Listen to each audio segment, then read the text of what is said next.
মামুনুল হক আসলে একটা ইতিহাস, একটা আন্দোলনের নাম, একটা গতি এবং একটা বজ্র কণ্ঠের নাম।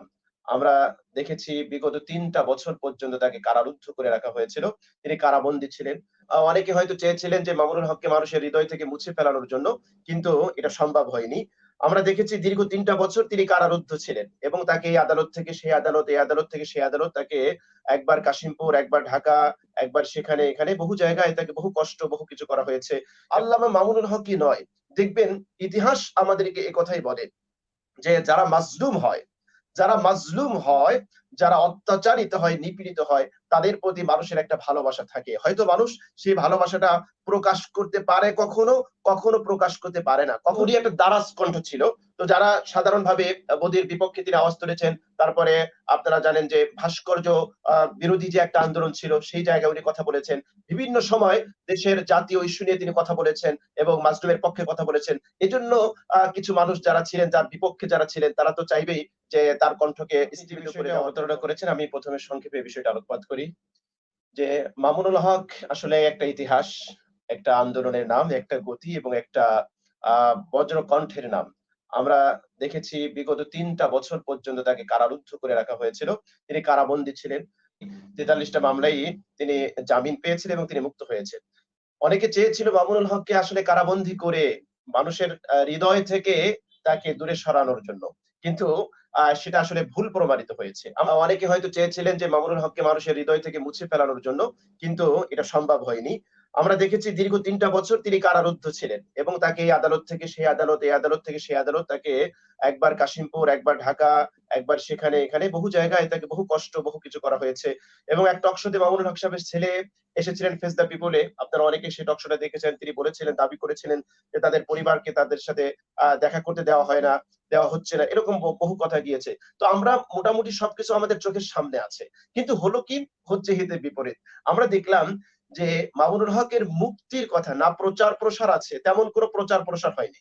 কিন্তু গতকাল রাতে মুক্তি পাওয়ার কথা ছিল। আমরা দেখেছি সেখানে কি পরিমাণ আপামর জনসাধারণ এবং তার অনুসারী, তার ভক্তবৃন্দ, তার শুভাকাঙ্ক্ষীরা সেই কাশিমপুরের সেই জেলখানার গেটে গিয়ে যেভাবে জনস্রোত আমরা দেখতে পেয়েছি, তাতে আমাদের মনে হয়েছে যে ৩ বছর আগের সেই মামুনুল হক আজকে মনে হয় মানুষের হৃদয়ে গভীরে আরো পাকাপোক্ত অবস্থান নিয়েই তিনি কারাগার থেকে বের হয়েছেন। এবং আজকের তাকে যে সংবর্ধনে আমরা দেখেছি, যে জনসমুদ্রের জনোচ্ছ্বাস, এবং আজকে আমাদের কাছে মনে হয়েছে যে গোটা বাংলাদেশে এবং সোশ্যাল মিডিয়ার কল্যাণে আমরা দেখেছি যে গোটা বিশ্বে যেন একটা ঈদ একটা ভাব আমরা দেখেছি।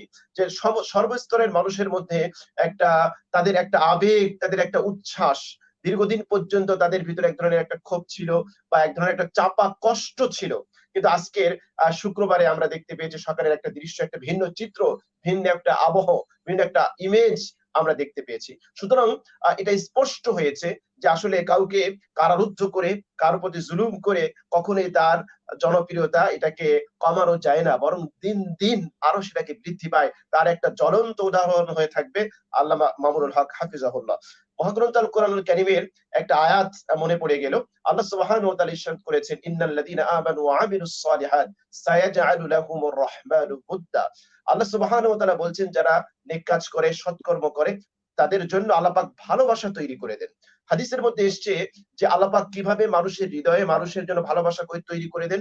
আল্লাহ সুবহানাহু ওয়া তাআলা যখন কোন বান্দাকে ভালোবাসেন, তখন তিনি আসমানে ঘোষণা দিয়ে দেন। জিবরিলকে ডেকে বলেন, হে জিবরিল, আমি দুনিয়ার অমুক বান্দাকে ভালোবাসি, তুমিও তাকে ভালোবাসো। জিবরিল আলাইহিস সালাতু ওয়াস সালাম ফেরেশতাদের মধ্যে ঘোষণা দিয়ে দেন। ফেরেশতারা আসমানবাসী, জমিনবাসী সকলের কাছে চিৎকার করে ঘোষণা দিতে থাকেন, অমুক ব্যক্তিকে আল্লাহ ভালোবাসেন, জিবরিল ভালোবাসেন, ফেরেশতারা ভালোবাসেন, হে জমিনবাসী তোমরাও ভালোবাসো। কিন্তু আমরা দেখতে পেয়েছি যে সেই ভালোবাসারই একটা বহিঃপ্রকাশ আজকে আল্লামা মামুনুল হকের মুক্তির মাধ্যমে আমরা দেখেছি যে মানুষ তাকে কিভাবে ভালোবেসেছে, কিভাবে তাকে বরণ করেছে।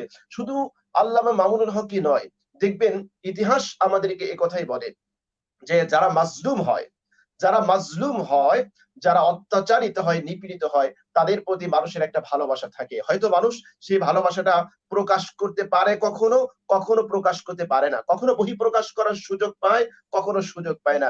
কিন্তু নির্যাতিত, নিষ্পেষিত, নিপীড়িত মুসলমানদের বা মানুষের প্রতি মানুষের ভালোবাসা থাকবেই।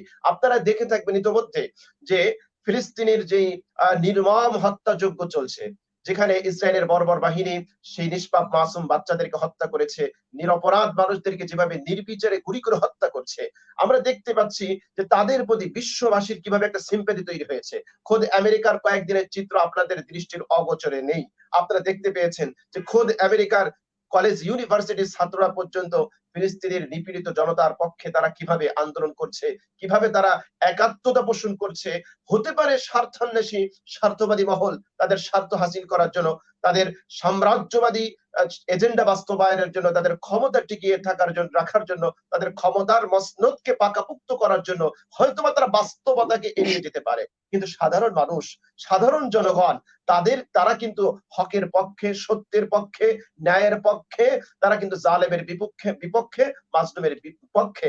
সেটাই কিন্তু ইতিহাস আমাদেরকে চোখে আঙ্গুল দিয়ে বারবার দেখায়। ফিলিস্তিনের ইতিহাস আমরা দেখেছি এবং আমরা দেখেছি আজকে আল্লামা মামুনুল হক হাফিজাহুল্লাহ তার যে মুক্তির মাধ্যমে জনগণের যে উচ্ছ্বাস, সাধারণ মানুষ যেভাবে তাকে বরণ করে নিয়েছে, সেটা তারই বহিঃপ্রকাশ ঘটেছে। যখন কোনো ব্যক্তি তার একটা অনেক জনপ্রিয়তা থাকে, তখন তার কিছু প্রতিপক্ষ তৈরি হয়ে যায় এবং যখন কোনো ব্যক্তি দারাজ কণ্ঠে হকের আওয়াজ তোলে, সত্যের পক্ষে কথা বলে, মাজলুমের পক্ষে কথা বলে, তো তখন তার বিপক্ষে অনেক মানুষ থাকে যারা তাদের সেই কণ্ঠকে স্তিমিত করার জন্য অনেক প্রচেষ্টা চালায়। বিশেষ করে আমি বলবো যে ভারতের কসাই নরেন্দ্র মোদী যখন বাংলাদেশে আমন্ত্রিত হয় এবং তখন থেকেই মামুনুল হক সোচ্চার ছিলেন ভারতের নরেন্দ্র মোদীর বিরুদ্ধে। তিনি বজ্র হুঙ্কার দিয়েছেন। নরেন্দ্র মোদীকে এমন সময় আমন্ত্রণ জানানো হয়েছিল যখন আমরা দেখতে পেয়েছি যে তখন দিল্লিতে মুসলমানদের রক্তে তার হাত রঞ্জিত ছিল। এমনকি আমরা দেখেছিলাম মসজিদকে আগুন জ্বালানো হয়েছিল। কথা বলছিলাম যে ভারতের মসজিদগুলো আগুন লাগানো হয়েছিল এবং মিনারে পর্যন্ত হনুমানের পতাকা টানানো হয়েছিল। ঠিক সেই মুহূর্তে নরেন্দ্র মোদীকে যখন এই মসজিদের শহর ঢাকায় যখন আমি যেটা বলছিলাম, তো উনি একটা দারাজ কণ্ঠ ছিল। তো যারা সাধারণভাবে মোদীর বিপক্ষে তিনি আওয়াজ তুলেছেন, তারপরে আপনারা জানেন যে ভাস্কর্য বিরোধী যে একটা আন্দোলন ছিল, সেই জায়গায় উনি কথা বলেছেন। বিভিন্ন সময় দেশের জাতীয় ইস্যু নিয়ে তিনি কথা বলেছেন এবং মাজলুমের পক্ষে কথা বলেছেন। এজন্য কিছু মানুষ যারা ছিলেন, যার বিপক্ষে যারা ছিলেন, তারা তো চাইবেই যে তার কণ্ঠকে স্তিমিত করে দেওয়ার জন্য এবং মিলে তার প্রতিপক্ষ, তার বিপক্ষে দল এটা থাকাই এটা স্বাভাবিক। এবং মামুনুল হকের মতো একজন বরেণ্য এবং গ্রহণযোগ্য একজন ব্যক্তিত্ব, তিনি তার একটা রাজনৈতিক পরিচয় আছে, ধর্মীয় পরিচয় আছে। সব দিক থেকে রাজনৈতিক ব্যক্তিবর্গের তাদের রাজনৈতিক প্রতিপক্ষ থাকবে, এটাই হচ্ছে স্বাভাবিক। তো রাজনৈতিক ব্যক্তিবর্গ তার প্রতিপক্ষ তাকে, তার কণ্ঠকে দমিয়ে দিতে চাবে, জনগণ থেকে তাকে বিচ্ছিন্ন করতে হবে। এজন্য কোনো অপবাদ দেওয়ার যদি কোনো অপবাদ দেওয়ার এরকম কোনো সুযোগ থাকে, তাও তারা দিবে, অথবা অন্য মিথ্যা মামলা, হয়রানিমূলক মামলা হবে। এটা স্বাভাবিক, আমরা দেখে এসেছি, বাংলাদেশের একটা কালচারে পরিণত হয়েছে। তো মামুনুল হক তার ব্যতিক্রম নন। মামুনুল হকও সেরকম বাংলাদেশের যে কালচার ছিল, সেই কালচারের দ্বারাই তিনি তিনি স্বীকার হয়েছেন এবং তাকে দীর্ঘ ৩টা বছর তাকে কারারুদ্ধ থাকতে হয়েছে।